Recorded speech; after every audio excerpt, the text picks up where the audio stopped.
Paul, what's the biggest difference you've seen in the Avalanche's game this year as compared to last? Quite a bit quicker. You know, they've added Gerard too as well on their back end. They're healthy too. They had some injuries on their back end that really set them back.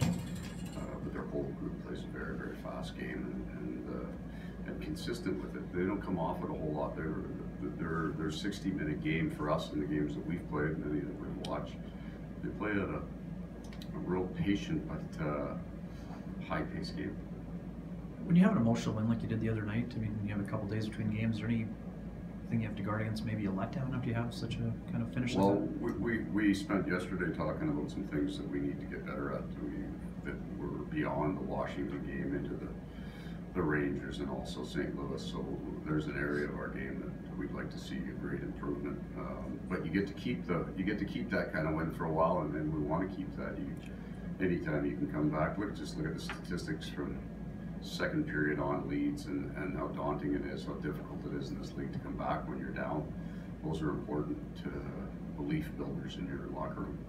Can you share what those areas are? Or? No, I'm not telling you. Never introduce a negative. Number one rule of dealing with the media. Gotcha.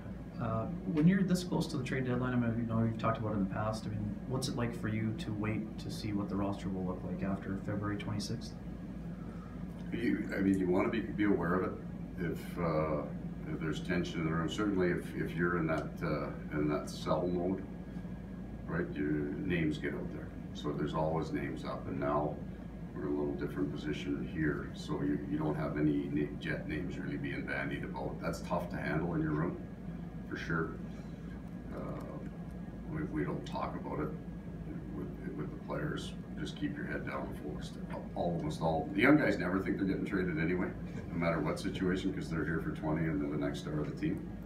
The older guys are a little more aware of what could happen, but they're also, it's not their first time through it, so they know there's nothing to do but play.